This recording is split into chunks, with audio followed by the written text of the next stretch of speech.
እስኪ ስለ ጨረቃ እናውራ። ከዚህ በፊት ጨረቃ ልክ እንደ ፀሐይ የሆነ ጊዜ ላይ በርታ ነዳ እንደነበርና ከዛ በኋላ እንደጠፋች እንደው ጭምጭምታ ሰምታችሁ ይሆን?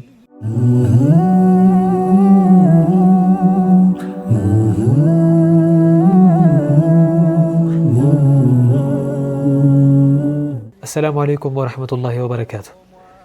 يقول الحق سبحانه: وجعلنا الليل والنهار آيتين فمحونا آية الليل وجعلنا آية النهار مبصرة.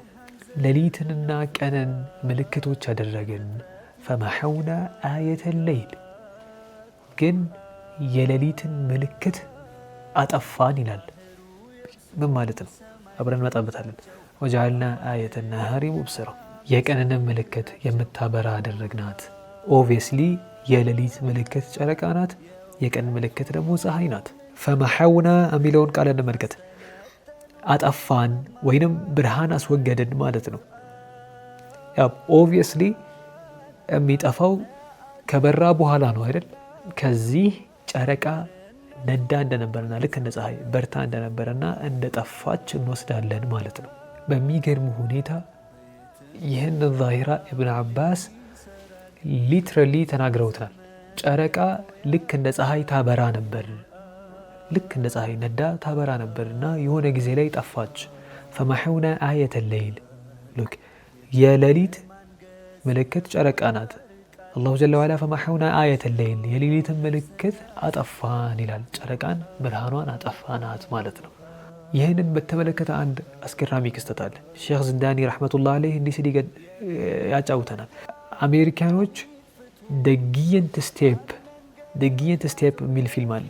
ይህ ፊልም እንዴት ሳይንቲስቶች ጨረቃ አብርታ እንደነበረና ከዚህ በፊት ነዳ እንደነበረና የሆነ ጊዜ ላይ እንደጠፋች ለማረጋገጥ ያደረጉት ከእስከ ፐ ያለ ሙከራ የሚያሳይ ፊልም ነበር። በፊልሙ ውስጥ እንዴት ጨረቃ ላይ ወጥተው የጨረቃን እምብርት ክፍል እንደመረመሩና ያንን ደግሞ ለማወቅ ሳውንድ ዌቭ ፈጥረው ወደ የጨረቃ እምብርት ክፍል የጨረቃ መሀል ክፍል ላይ አስገብተው ሲያዳምጡ ስቲል የጨረቃ እምብርት የጨረቃ ኮር ክፍል ነዶ እንዳለ ያሳያል። በዛው መሰረት በዛ ሳያበቁ ጨረቃ ላይ ያሉ እያንዳንዱ ሰኽሮች እያንዳንዱ ድንጋዮችን፣ ተራራዎችን በመመርመር ሳምፕሎችን በመውሰድ ይህንን ጉዳይ ሲመለከቱት እዛው የጨረቃ ኮር ክፍል ላይ ያሉት የመንደድን ሁኔታ እንደሚገልጹ ደርሰውበታል። ሼክ ዝንዳኒ ረሕመቱላህ ዐለይህ ይህንን ጉዳይ ስመለከት በውስጤ እንዲያልኩ ይላል። ለዚህ ዛሂራ ይሄ ሳይንቲስቶች የደረሱበት ጨረቃ ነደው እንደነበር ጊዜ ላይ እንደጠፋ ለማግኘት ያደረጉትን ጉዞና የደረሱበትን እውነታ ስመለከት ምናልባት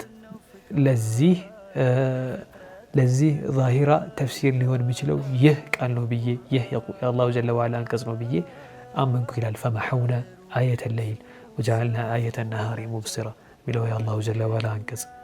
አሕባቢ አልኪራም እኔ ፐርሰናል ይህን ጉዳይ ስመለከት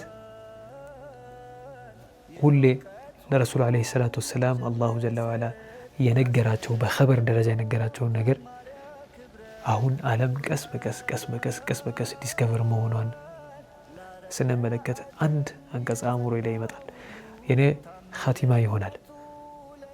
ሊኩሊ ነበኢን ሙስተቀሩን ወሰውፈ ተዕለሙን። አሰላሙ ዓለይኩም ወረሕመቱላሂ ወበረካቱሁ።